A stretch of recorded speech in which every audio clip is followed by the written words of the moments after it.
looking up at this thing, and then I'm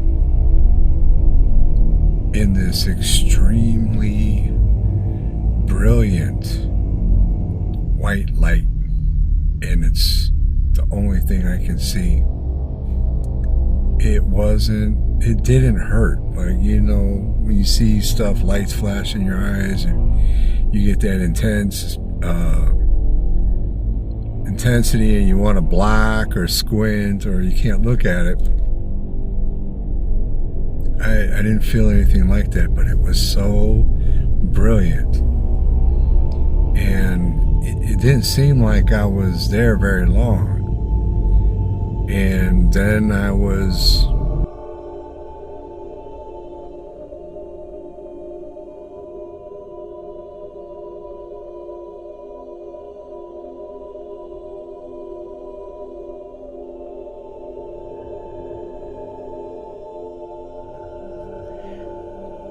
Welcome back to another episode of In Conversation With on Breaking the Silence.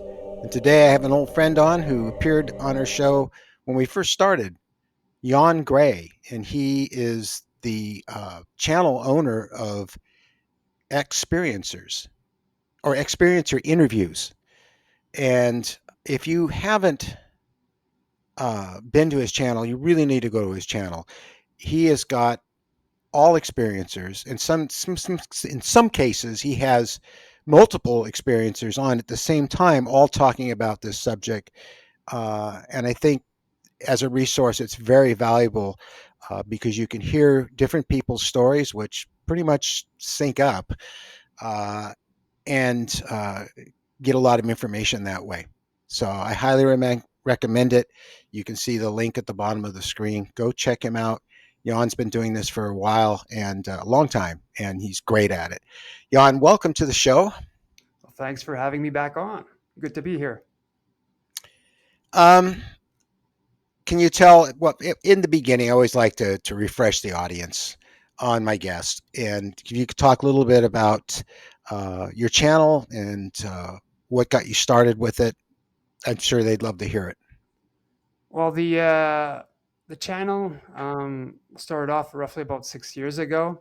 We just recently surpassed our 3,000 subscribers, and I'll be doing soon my 150th interview. So yeah, we've been busy. We're on Spotify as well, and like you said, that I've did like a few panels recently, and I did one. I did a what I call Gentlemen of the Mantids. I had a 3-man panel, expert panel of 3 contactees that had mantid experiences. Don Anderson, Rob Fullington, and Adam Burns. Adam appeared on Linda Howe's show.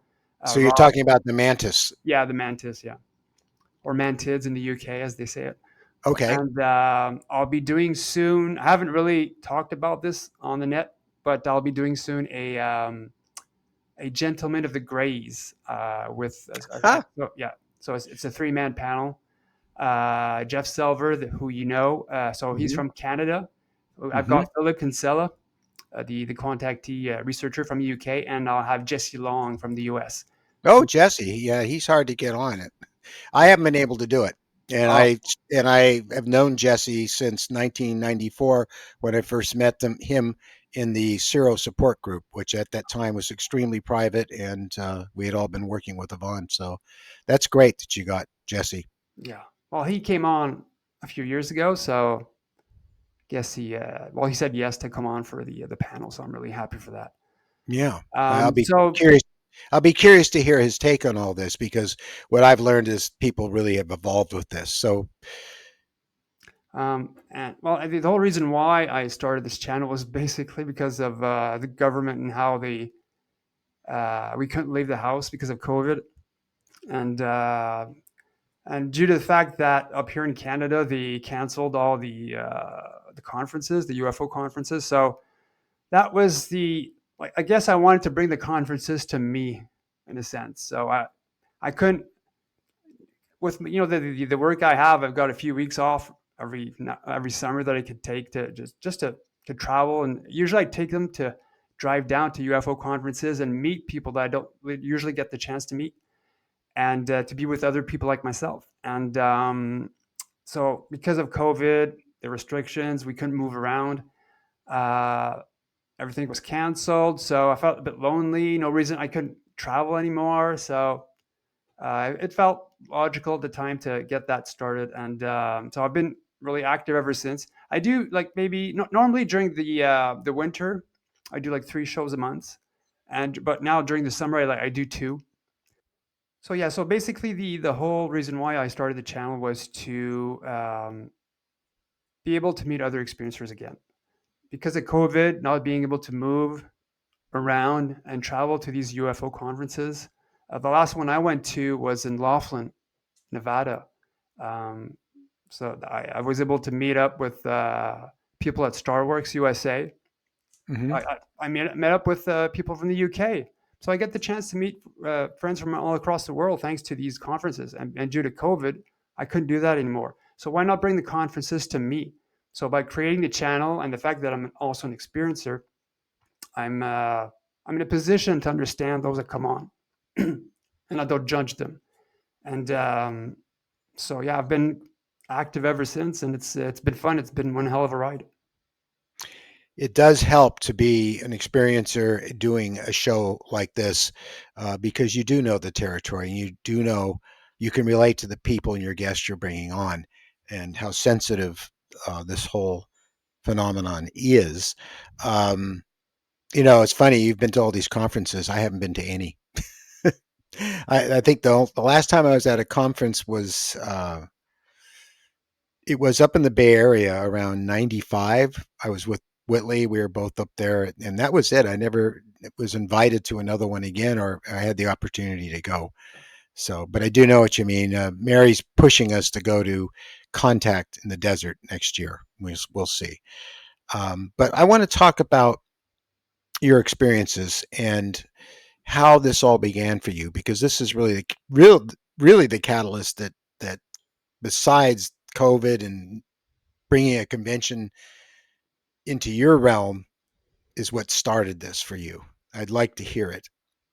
Well, I just turned 50 this year, so Congratulations. thank you.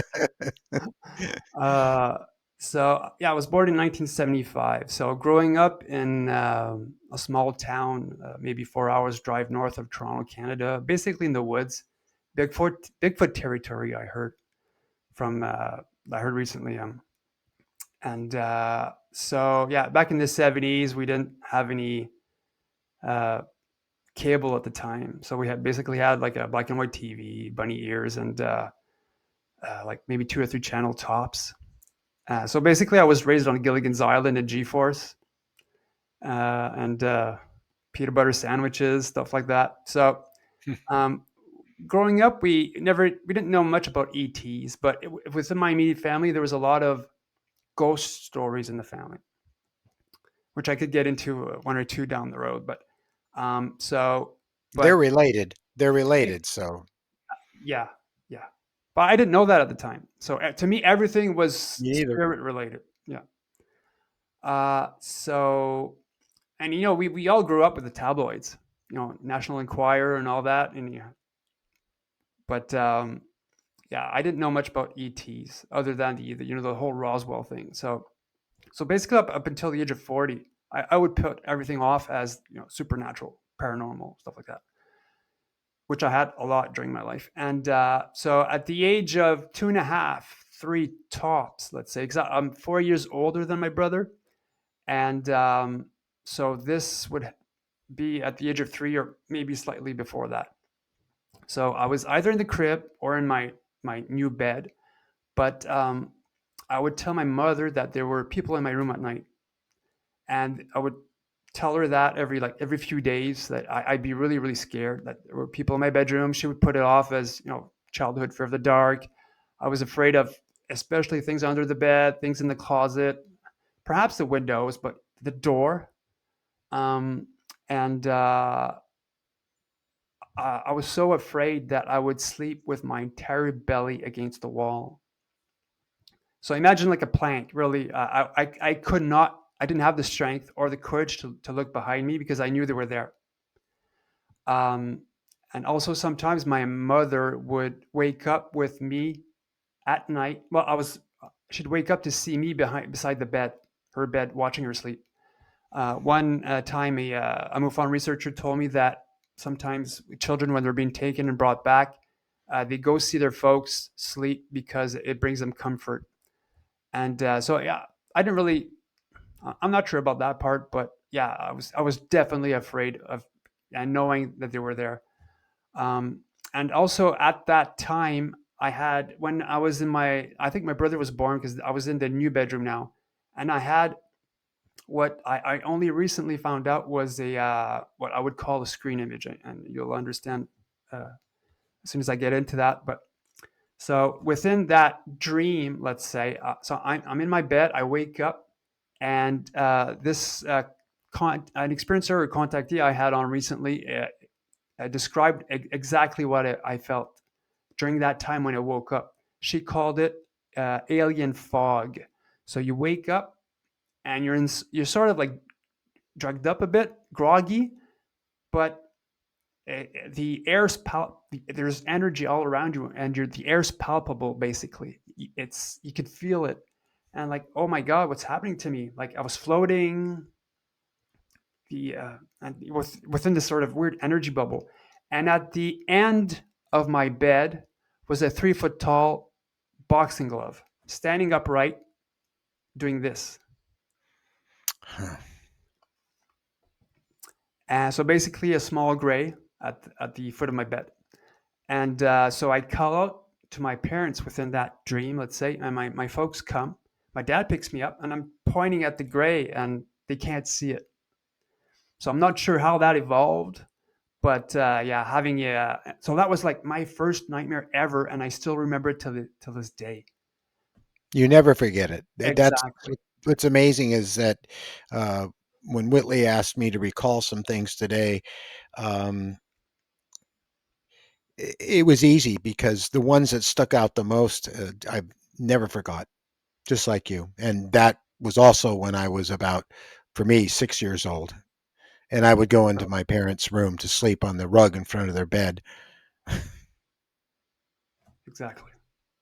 So so nothing more really happened during that time. We eventually moved to Quebec, and so yeah, my brother was born when I was 4. I started going to grade school in Ontario. Then eventually we moved to Quebec for work. And at the age of 11, yeah, so I started school, and I guess within that whole format of being like brainwashed, so nothing really happened. I wasn't really in that zone, that mental zone to receive. Hmm. And but at the age of 11, roughly, I remember I wake up from sleeping. I'm sort of conscious. I'm on my back. My eyes are closed, but I don't feel my body. But I realize that my legs are up at a 45-degree angle, and I cry out no within my mind. And as soon as I do that, I feel my feet, while my entire legs fall back to the bed. So was I going up, or was I being taken back from something, or like being brought down to bed? I don't know. But yeah, as soon as I said no, I cried out with my mind. I fell to the bed, and I blacked out, and I woke up the next morning. Um, so I had a normal upbringing, normal childhood. I went to college. I finished with two mining degrees, and the first year that I'm on my own, so away from my parents, away from school, um, that's when the psychic stuff started to kick in. So I'm about to fall asleep. I'm in bed. I'm looking at the bedroom closet, and within the area between my face and the closet, there's sort of an energy bubble starts to appear in front of me. So imagine heat rising from hot pavement, and within that energy bubble, I'm seeing my brother's face. His head's tilted to the side, his eyes are closed, and it felt like he was drowning. So something was off, and I freaked out. I call my mom the next day, and I tell her the story.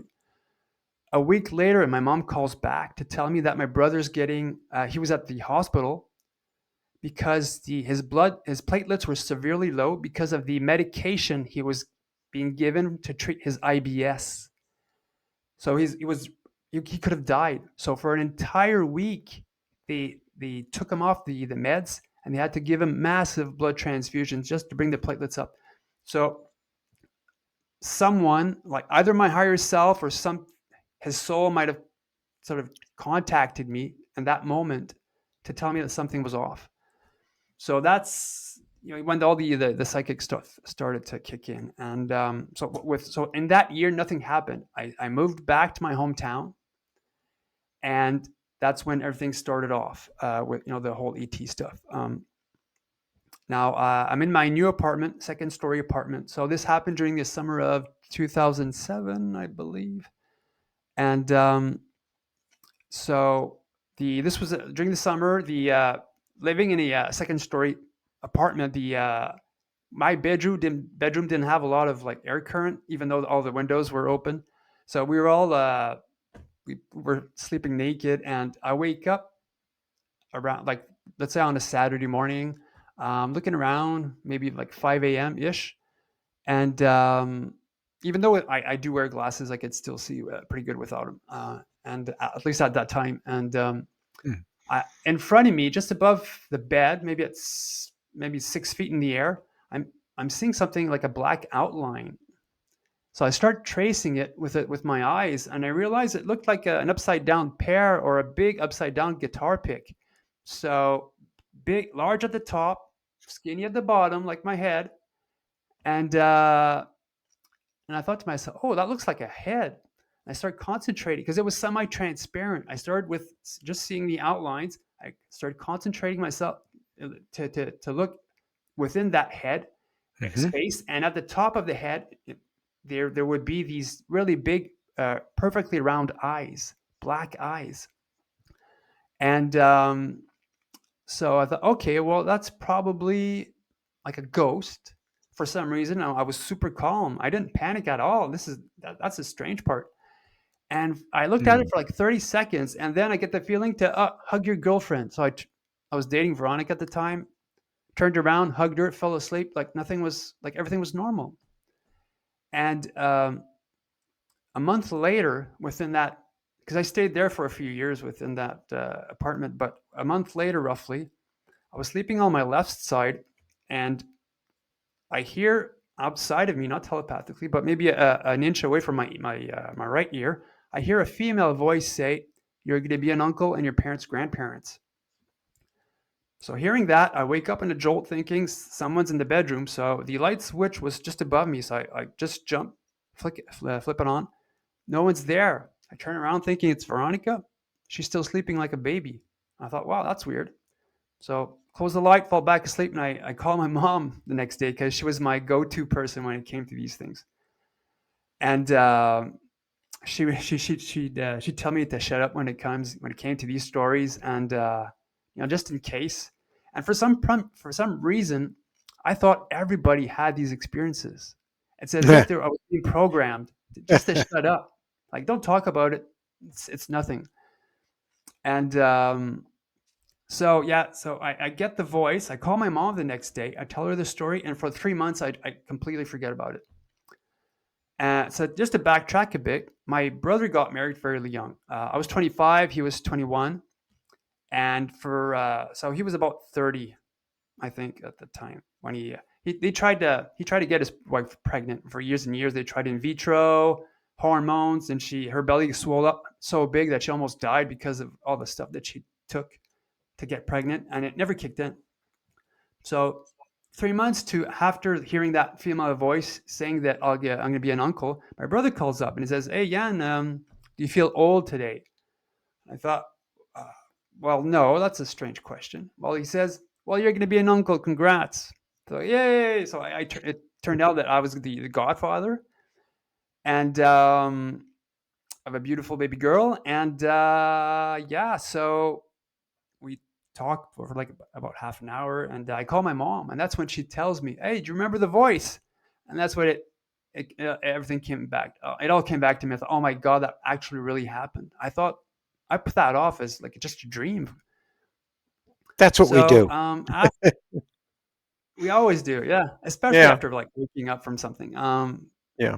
Yeah, they get to you while you're in your bed, and so that it's easy to put that off as something else. But so yeah, eventually, yeah, I break up with Veronica, and I buy myself a modular house. So I had it built off site and brought on site, and so it wasn't like I built a house on an old burial ground. Really, it was virgin ground, and so this was in thinking, yeah, I bought my first house in 2009. So as soon as I entered, I start saging the place, and I call out to my ancestors. Well, at least my immediate family that passed away. Hey, if you want to come over, why not? As long as you protect the house. And from that moment on, I started getting body taps at night, double taps every now and then, just to wake up. At first, I thought it was like a nervous twitch because okay, it's we're in winter time. I'm not. My back wasn't under any bed sheets, so I thought, okay, it could be just me. But when I started getting body taps while being under covers, like oh, something's off, and I would get like this happened from 2009 to 2015, and last year, or it could have been this year, early this year, I got body taps on my elbow. I was awake though, and so yeah, so and even when I eventually had to sell my house because the company I worked for went broke and I lost my job and I couldn't pay the mortgage anymore. I moved in with my dad for a while, which I'll get into. But even the body taps would follow me there too. Wow. So so yeah, within that the modular home, the trash bin would open and close at night, and I felt I was getting ill really. So my mom said, "Why don't you go and see a medium?" And so I go to see. I drive like an hour's drive, and go see this medium, and I wasn't really into this type of stuff really. And she started describing almost to the T a blonde girl that I'm going to be meeting up with in a year and a half's time, and because I was single, of course, and that I'd have to take my time with her, which I didn't understand why I'd have to take my time with her. Because I wasn't really expecting. I didn't think I'd meet up with anyone, and I thought my love life was going to be over. And just to backtrack a bit regarding that, while I was at my old second story apartment, I heard while I was sleeping, I heard a voice in my head say serendipity.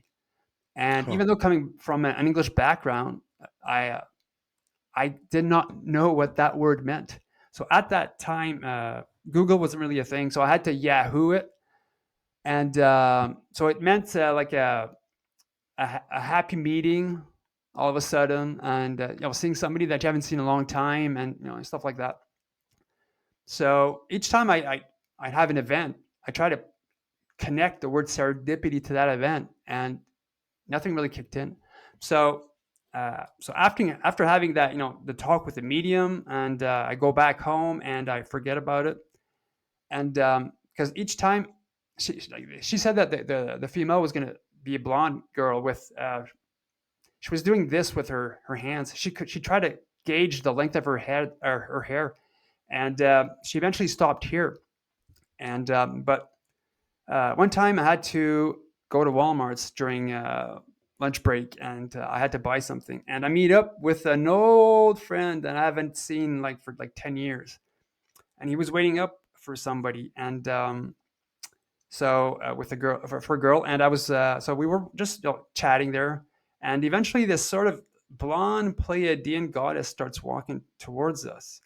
So I'm looking to and fro behind her, waiting for that lady friend. And so this blonde Pleiadian chick stops right in front of us, and then she starts talking to me. Then I realized that she's British, and so blonde hair, but her hair was this long, And so it was her. She was the my friend's friend, and so we started talking for like a good half an hour. And of course, from that moment on, I fell in love with her. And but she was with somebody else. And so I go back home, and like maybe a day later or two, she writes back because my friend had the email and my email, and so she started saying that I was a star seed, and I thought, what the hell?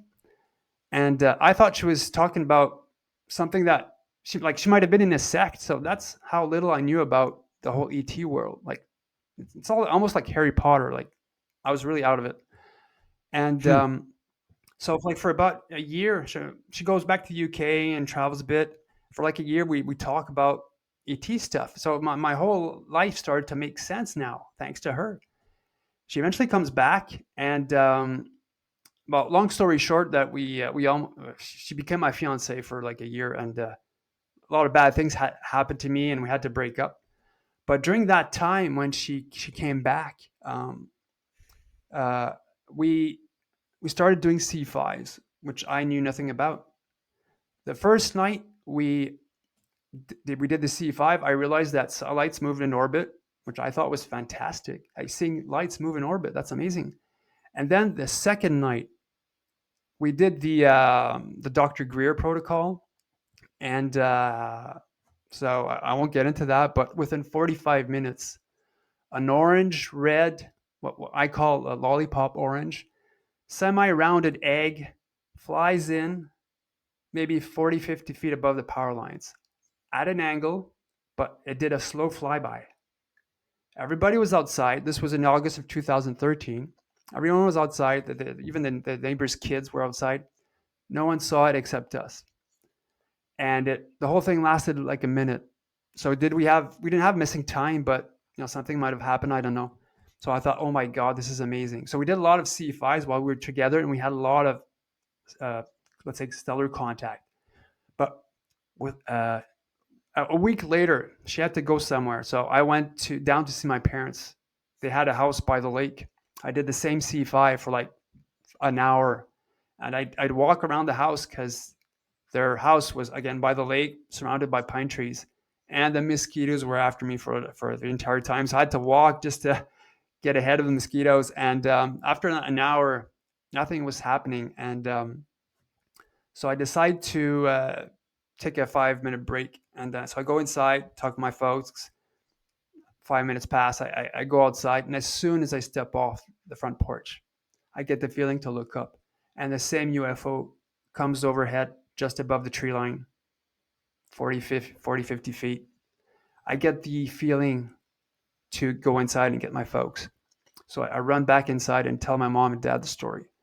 My mom, more being into angels, I even bought her Barbara Marciniak's, what's the name of the book there? The Bringers of the Dawn.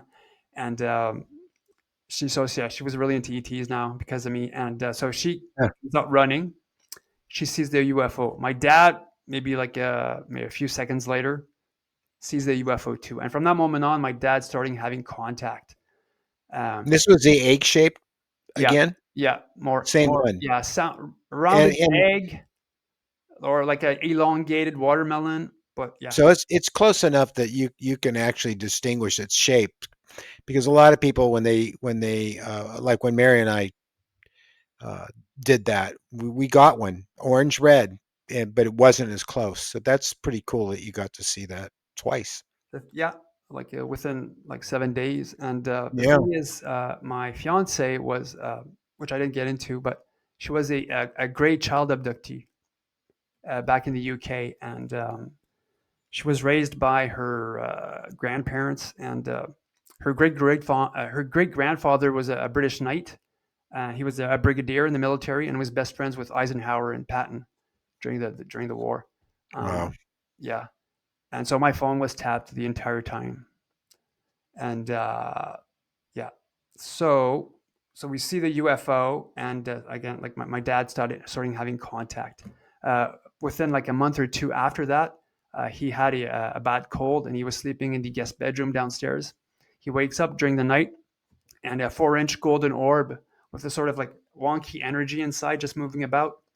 and it came in through the basement window, and it traveled from one side of the bedroom to the other. He tried to grab it. It either went through his hand or above it. He doesn't remember, but then it went through the bedroom window again. And my dad started having body taps like I did. He'd wake up with one shadow being beside him. Uh, what else? And he started hearing voices. Recently, he moved to the same city I'm in right now, and he he calls up and he says, "Jan, I woke up to seeing this weird looking clown in my bedroom." Uh-oh. And something he said, Hmm. yeah, it looked like a clown. It didn't totally look like a clown. Something was off, but it was something that wanted to make itself look like a clown. I started laughing. Said, "Dad, you probably saw Gray. You saw like he was like it's basically a screen image, or Yeah. yeah." So yeah, but nothing bad came out of it. You know And about Jesse Long's story and how yeah, he saw a circus tent and clowns. So I had a lady from Egypt on Polly Rotterman, and she woke up and she was like in a desert, and a young child came to her and brought her to this tent in the middle of desert. As soon as she entered that tent, everything was huge, and she'd see these medical beds and with people, women giving birth, and a mantid in the center.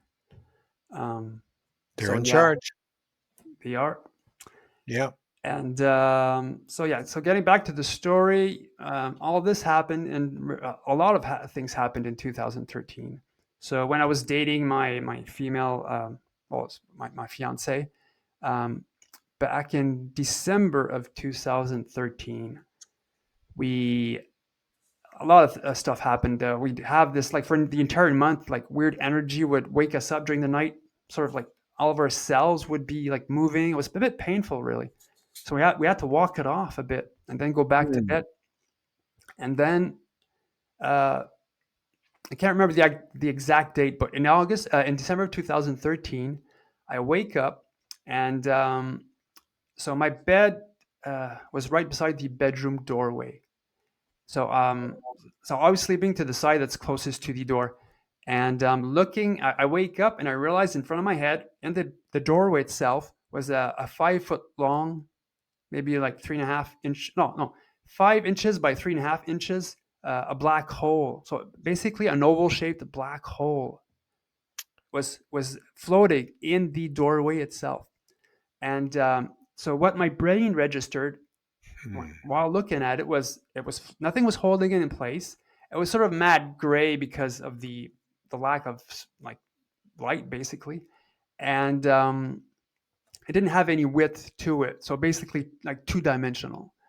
And so all of that happened fairly quickly. So I jump. The light switch was again just above me this time. I flip it on. It disappears. My fiance wakes up in a panic, saying, "What's happening? What's happening?" So I tell her the story. Says, "No, no, no, no! I'm not waking up because of you." She was a man was telling her telepathically the word EMP while she slept, nonstop, electromagnetic pulse, an electromagnetic pulse. At the same time, the black hole was in my bedroom. So, because she also has a lot of these sort of like clairaudient type of gifts, and so we knew something was off a bit. So it takes a while for us to fall back asleep, and so again, I'm sleeping on my left side. I'm facing the entrance, and I get the feeling there's like motion coming in from the bedroom doorway where the portal was. I black out, and I wake up this time, and I'm facing my fiance, but I'm drugged up, and I'm looking around the bedroom, and in front of the bed, and on her side of the bed, I'm seeing these football silhouette type shadow beings, very broad shoulders, only the silhouette, but it was totally black, but yet see through, and they were blacker than the night itself. I could see through them, and they'd have these really big shoulders, and where the neck would be, there wasn't any neck, but a really big, huge, round helmet. And there were at least five, and they were all identical, and they were moving about. So me being drugged up, really calm but drugged up, with some effort, I'm able to raise a hand to say hi, and I black out. And this is where it gets weird. I wake up. I'm standing. I suppose I'm like in a sort of a zombie formation with other people, but I don't know that for sure. But I'm standing. I'm looking down towards my feet, and they're barefoot. And I realize I'm wearing hospital robes, so I suspect I'm naked underneath. And as soon as I wake up, I black out, and I wake up the next morning. So Misha Johnson said that it could have been my lab. Um, ETs don't normally drug you up; they've got other ways, other means, I suppose. I don't Have know. you? Can I ask you a question, Yep. Jan? Have you ever been under hypnosis? I tried once through the internet, and it didn't work out Mm, well. Yeah. The thing is about hypnosis, if you are successfully in hypnosis, when you come to, you're pretty wide awake, but you feel a little drowsy. You feel a little out of it. And as you know, and I know you know from talking to Jeff and Susie and the others, that it seems that they put you in a state of hypnosis. It's much deeper than what we do. And I get the feeling, and it's just only my opinion, that that's what leaves you feeling in that drug state, because I'm suffering from it right now from what happened last night. So I just wondered if you knew that or thought about that. No, I didn't really. Um, It's something to consider. I thought that I could have been like one of the individuals who can't be hypnotized. I know Sherry Wild said, Oh, you can be, absolutely. Trust really? me, by them. Okay. I think so. This is strictly my opinion from my experience, but yes. And the ones who are the very best at it, as it turns out, are the praying mantises, which I Okay. really never got a chance to see until recently. And I did a painting of them. I don't know if you saw them, but it was amazing because I came out of hypnosis and I was in with a whole bunch of other people, just like you described, except I was in some sort of theater and there's someone on the stage. And I looked to my right and there was a praying mantis looking at me. And he says, "I know you can see me." And the next thing I knew, I was out again. Yeah. Yeah. That sucks. I wish I had more Well, it info. doesn't suck. It just, yeah, I wanted more, but I'm sure we'll get more. We have to be patient. And so when you were in, you felt like you were in line with other people, other humans? Yeah. Okay. So imagine when And you were wearing white, like white hospital gown. exactly, exactly. Yeah. I've been right there Yeah. with Wait. a whole bunch of people, and we were holding babies. And we were outside and we were being filed into a very large dome room, shaped room. So imagine like Steve Boucher, God bless his soul, he passed away like last year. And So when he was being taken with other individuals in Toronto, they were all lined up in a file, and they were all like walking up the ramp into the craft. So I felt it could have been like that as well. I would have been in that like formation, let's say, and I was being moved around somehow.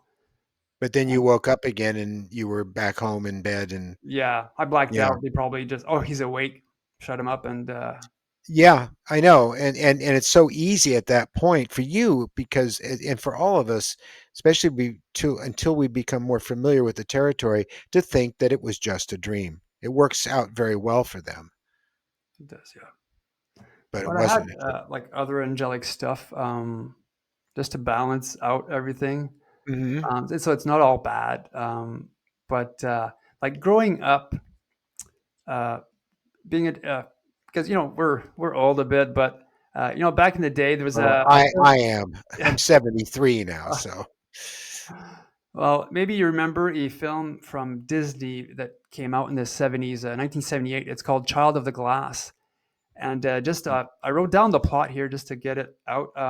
It, okay, sure. Child of Glass. Its plot follows a young boy who moves into a former plantation in Louisiana and encounters the ghost of a young girl who was murdered on the property. And so I only saw the movie once, but that was enough. I was so triggered when I saw the how they portrayed the female ghost. So imagine seeing a young girl with 1800s robes during the plantation days. I'm no expert, but so she would she'd be wearing these sort of white fluffy nightgown, let's say, whatever, Hmm. pajama, and so that image stayed with me all my life. I couldn't make heads or tail why I was being triggered so much because of that. Until so the thing is, all my life I felt like there was like somebody watching over me. And then remember when I started talking about the Yes. female voice that says I'm going to be an uncle. One time, I felt I had a really bad experience with a former boss of mine. I had the courage to ask for a raise. Well, he got me so stressed out that I puked at the office, and the nurse, the secretary, drove me home. I couldn't drive. My head was spinning, and so back home, I feel like I fall asleep in front of the toilet. I threw up and I fell asleep on the floor. I wake up and my heart's pumping and I'm able to go to bed. And so I fall asleep and I wake up. I think I'm out of body because for some reason I'm in a sort of fetal position. I'm kneeling in the corner of my bed, but I somehow know that my body is in the bed. I hear the door open. I turn around and I look at the door. It's closed. I turn around and I start. I'm still in the like facing the corner of the bedroom, and I feel a hand come through my chest, my back, grab my heart, and as soon as it did, I felt my body start to calm down, and then I came back in my bed and my body, and I wake up hours later, all okay. And one time I'm out of body and I'm on the floor and I hear a female voice say, "What are you doing on the floor?" And I feel somebody grabbing me and I'm showering me with love, and slowly I'm being dragged back inside my body. Now, this happened again in 2013. Um, Hmm. so I said that earlier on that I get a lot of body taps on it. So this time I'm sleeping. I'm for some I usually slept on my stomach, being a child of the 70s. But this time I'm sleeping on my back, and I feel like somebody's touching my feet very lightly and starts going up my leg. And as soon as it comes to the hip area, I go into full vision mode within my consciousness, and all I see is a blonde, bushy-haired, long-haired female, slightly roundish face, and an 1800s robe, just like the one that I saw the from the movie Child of Glass. Right. And she starts showering me with love. Now, all my life, I thought to myself that even as a young teenager, I'm forgetting somebody. Who am I forgetting? And to me, I think that was that blonde lady, that angelic presence that came to me. And so she says, "Do you want to come with me?" All the while showering me with love.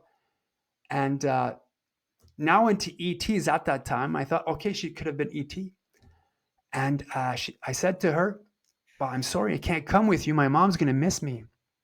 As soon as I say that, she starts showering me with sadness. So every cell in my body felt sadness. And I thought, oh my God, what did I do? I'm so sorry. I'm so sorry.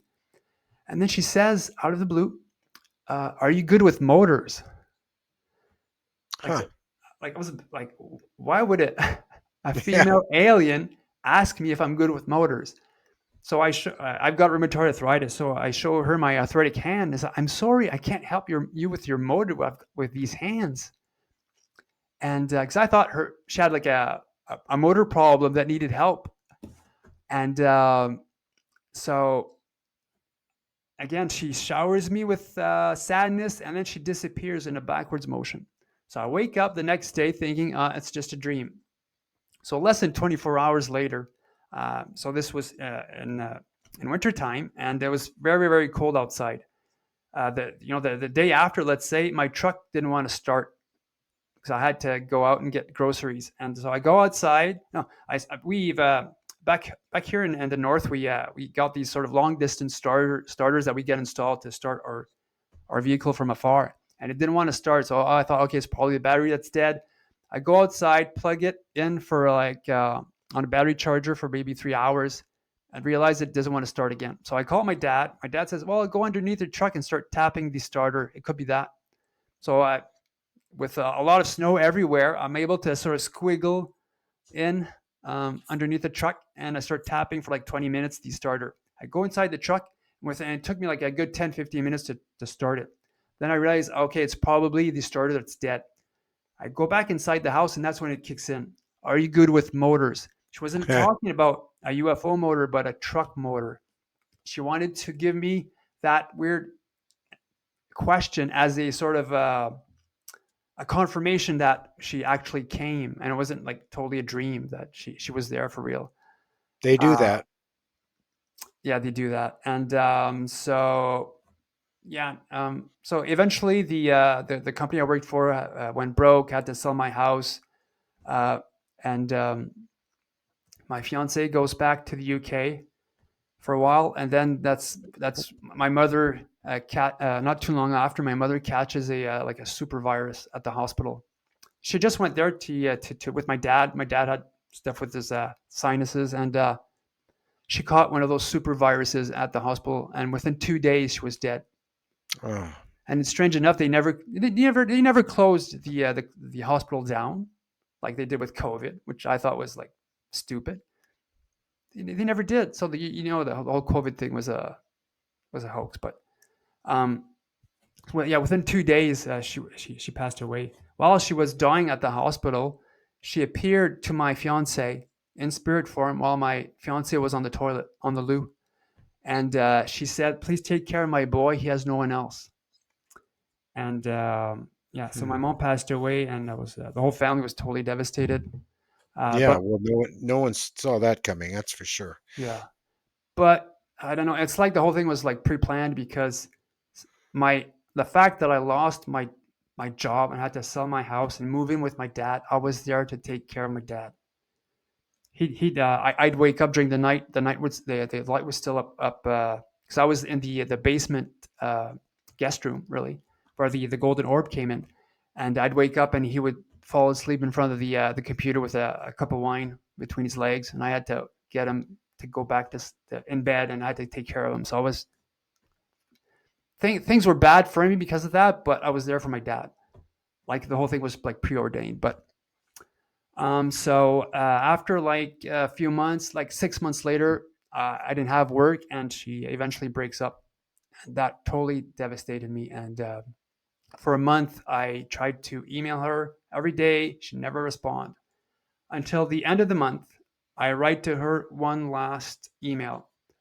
My dad was out because I was able to help him find a new girlfriend, and I was there to take care of his puppy. I I cry out to the universe and say, why? And the whole thing didn't make sense. Why they changed why the universe would change my life so much through her. And and I sent her an email saying thanks for all the memories, and that's it. And I cry out to the universe like crying. I was almost suicidal, and so I sent her this email at around 6 p.m. EST. So this would be like close to midnight at least. So there's a 5 hour difference. So yeah. And she was sleeping. And 1 hour later, and I still got the email. So an hour later, almost to the T, she writes back after not wanting to email me for the entire month. And she says, Yan, what's going on? So I tell her the story. It says, well, I just got woken up by a voice saying, wake up now. So I wake up and I go on my email and I see your email. So I'm sort of panicky. I hope everything's okay. So I tell her the whole story, and she says, Jan, the voice was alien and female. So it's as if this female entity that's been following me heard my cry. So is it my higher self, or is it a guide? I don't know. An entity? I don't know. But it woke her up so we could patch things up. Yeah. So again, we eventually patched things up, and the last time we spoke was in 2016, I believe, and I haven't heard from her since. But I hope she is well. And my life eventually started to get better. I had the thing is back in 2016, I had open heart surgery, which really sort of hampered my abilities to find work. But after me healing and Well, all that, yeah. um, back in 2016, a, contactee friend of mine, Audrey Humans, from Maine, the Humans twins, contactee twins that we see a lot of on. Well, back in the day, we saw a lot of them on TV. Audrey was founder of Experiencer Speak, which which was a UFO conference at the time, and she invited me as a speaker, and so I drove down. So that was really my second time in the States, and I was the first. I was the opening speaker, really. Richard Dolan was my master of ceremony. Travis Walton was there, so we had I had loads of fun over there. So thank God I was off at that time. I was able to do all Yeah. those things. But a year later, after that, I find work in my field of my expertise, let's say, and so things have been going well for me ever since. I bought a new house, and I've been dating an ET experiencer, and the night prior to our meeting up for breakfast, like the next day, Hmm. I drove down 5 hours to meet her, and so I'm at the hotel, and we I wasn't really expecting anything to happen. Really, things were really things really since 2015 things slowed down quite a bit. Um, so I'm at the hotel. I go to sleep, and sort of wake up during the night, and I'm conscious, but I don't really feel my body. I just know I'm awake, but my eyes are closed. And as soon as I open my eyes, really, I feel these two light hands on either side of my bed, on my belly, really. So, and I'm being moved around on the bed like that, from one side of the bed to the other. I don't feel the bed underneath me, but it's as if I'm being glided. And I thought to myself, "Whoa, am I being abducted?" So, and I still remember the feeling of both hands on either side of my body, really, very light touch, but with slight pressure, and I'm being moved. And so telepathically with my mind, I sent them love. And so Hmm. I was expecting, hey, you're not supposed to be awake, stuff like that. No. I start hearing these banshee high pitched shrills coming out, or I'm hearing them with my ears. I wasn't like telepathic or anything.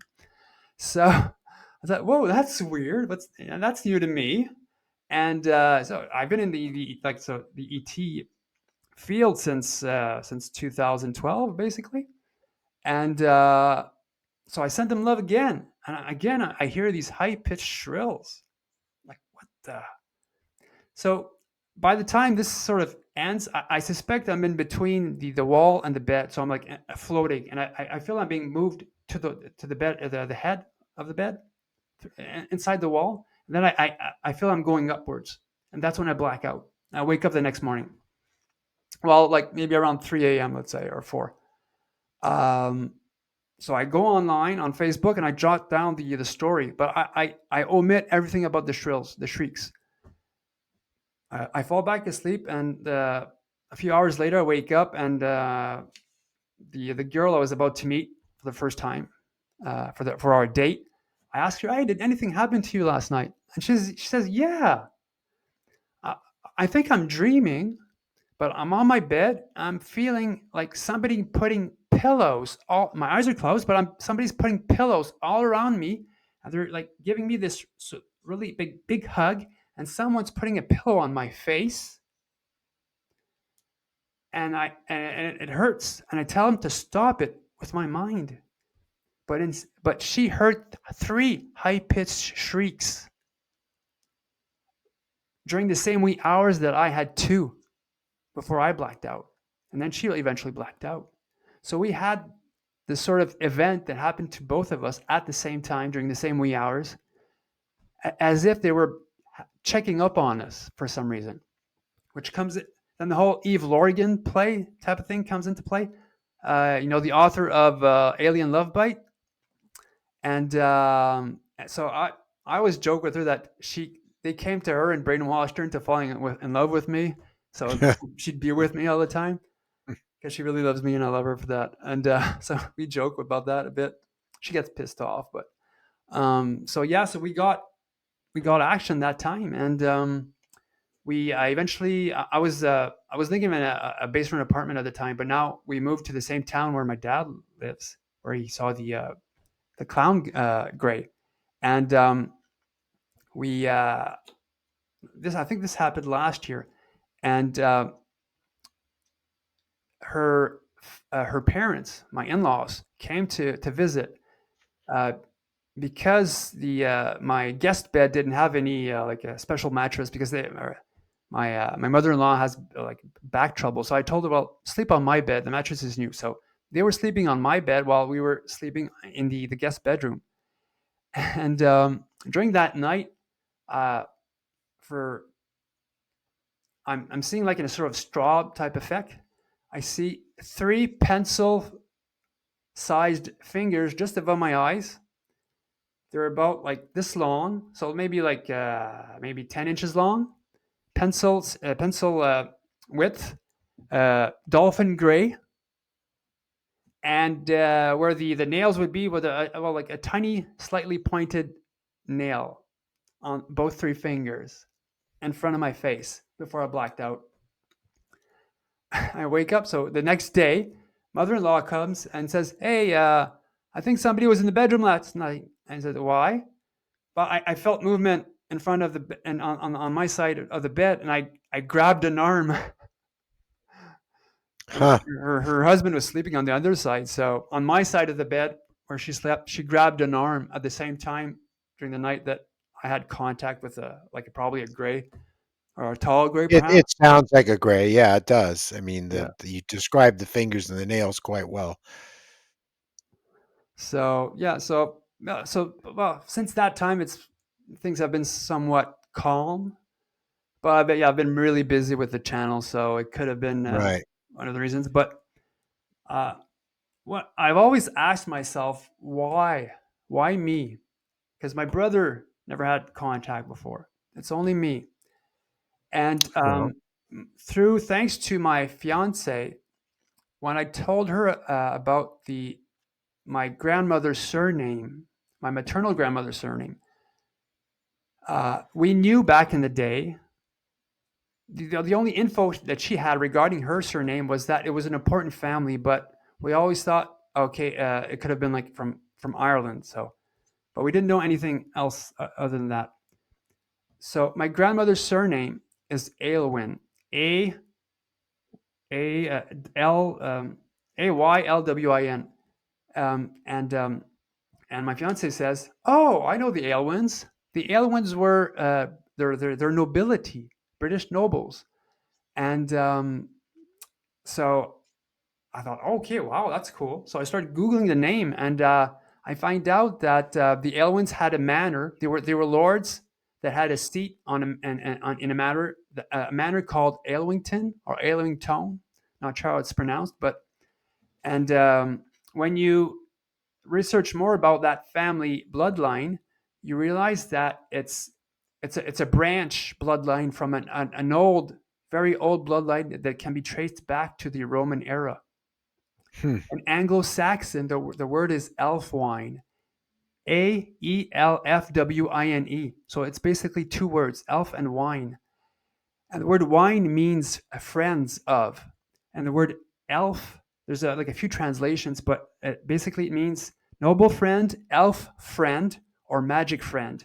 But in a Huh. recent documentary where they talk about the Anunnaki, the Nephilim, they talk Mhm. about the Shining Ones, which is also a word which means elf, the Shining Ones. So my ancestors were called the friends of the Shining Ones because the Shining Ones are in the same family a bit as like say the Nephilim, or they're basically the old gods, really. So I thought, okay, well, that's interesting. So maybe that's why I'm getting these things happening to me. And also, one, I had a dream once, and I've never had that ever since. But when I shared this to a past guest of mine, Pat Jackson, she's fairly knowledgeable, and she said that, okay, well, what you're describing sounds like you're in a because okay, the thing is, I'm in orbit. I'm looking down towards Earth. I don't see the floor or anything, but I'm with other people, and we're all happy because it was our time to come down to the planet. Beside me was my mom, and beside her was my dad. But when I looked at my dad, it, it was his face, but I knew it wasn't my dad for some reason.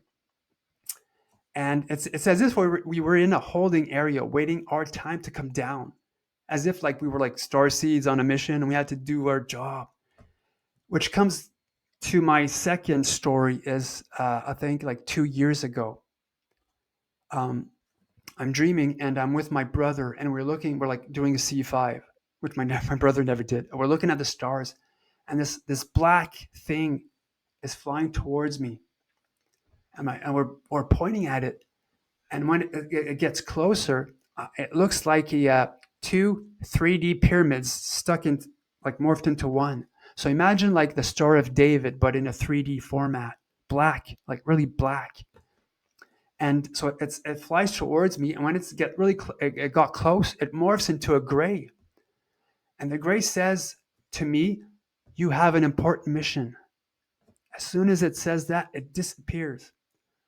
I wake up. I'm in front of a male and a female wearing government attire.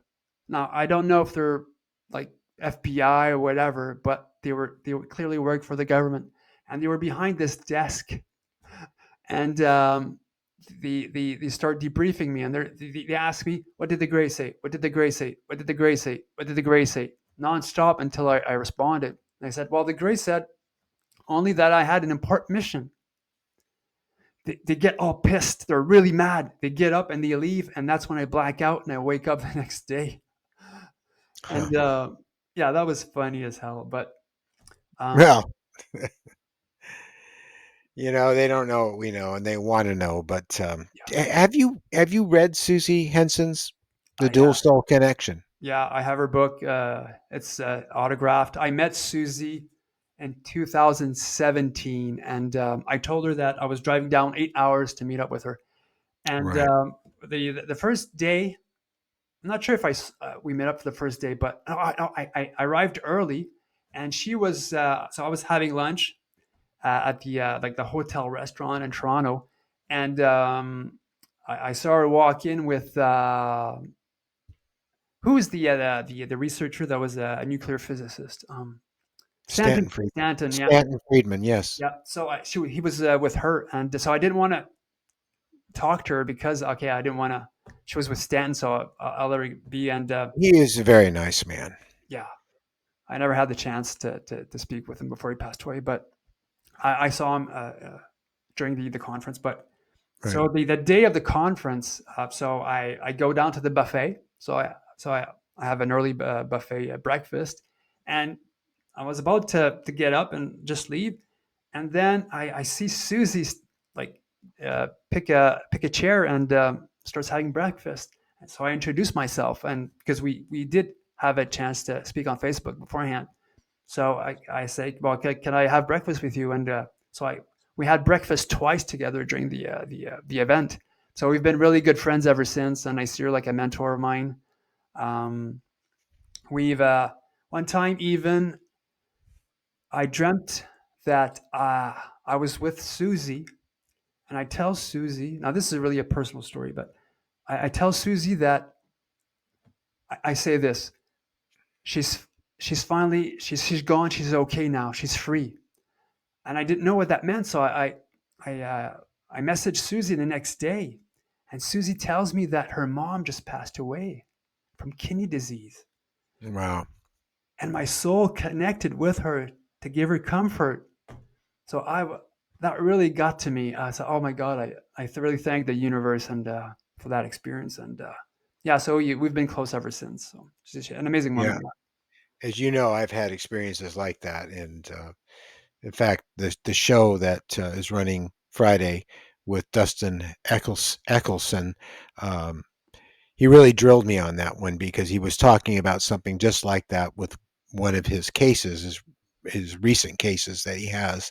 Because ask him, do you have any recent cases? And he started talking about this, and he said that the gentleman who's had these experiences also uh, was contacted by someone he knew I guess he was in his sleep, and uh, said that they were going to move on, that they had passed, and he didn't know anything about anybody passing. And then the next day find out that she really did. And I exactly went through that, and I had no way of knowing, and that the person had passed. So I know how powerful that is. And it kind of runs in the family. um, I think, Jan, it's clear, at least it is to me at this point. I'm 73 now. I've been dealing with this ever since I saw them looking at me in my crib. Is that I agreed to come here. I agreed to be human, to be, and not remember that I had that agreement, so that I could live an honest human life, so that they could understand what it is to be human. It's the most important, the best way of doing it. It's rather brilliant when you really think about it. And of course, now, um, I always knew, but now we're starting to remember. And I think as you get older, you're gonna find that that happens for you also. I mean, Susie's book was a real trigger for me. I mean, I'm reading it and I'm having to stop and just to take control of my emotions, and then I would email her and say, yeah, you probably heard this before, but your book is really triggering me. We just lost connection. We lost internet. You? Yeah, you froze. It's, yeah, we were gone. We were both gone, and it's Yep. still recording though, Yep. amazingly. Um, anyway, so I was just talking about that and relating to your experience before the internet cut off on me. But before it cuts off again, we should probably Okay. end uh, this conversation. And I really want to thank you for sharing your experience and your life with us as you have. It was very good of you to do. We really appreciate it. Um, is there anything else you'd like to say before we close, Jan? And again, I'm sorry for the technical difficulties we had. Well, I guess yeah, I got into most of it really. Um, Yeah. so yeah, just to say that yeah, my channel's still going on strong, and I don't plan on quitting anytime soon. So Well, that's your it is, mission. yeah, Remember they told you you had a indeed, mission? yeah. This is it. I know. And many of us are doing this honestly, and not to get famous and not to gain wealth, but simply to spread this phenomenon as far and wide as we can, that we're not alone, and that uh, this is really quite a magical experience, and it's not something trying to do us harm. Um, and I think it's really important. So, again, as I said, I'm still out of my sorts from this wonderful experience. I certainly want to know what happened last night, but as they told me, I just have to be patient. So let's stay in touch, and I want to thank everybody for watching the show. But again, it's experiencer interviews, Yep. correct? Yeah, and with Mr. Gray as you go by. And I highly recommend the channel. You can spend hours there. There's so many testimonies, so many interviews with people just like Jan and myself, talking about this experience and how it relates to our lives. So please check him out. And Jan, thanks so much for being here and being part of this show. It's been fun. Thank you. Thank you.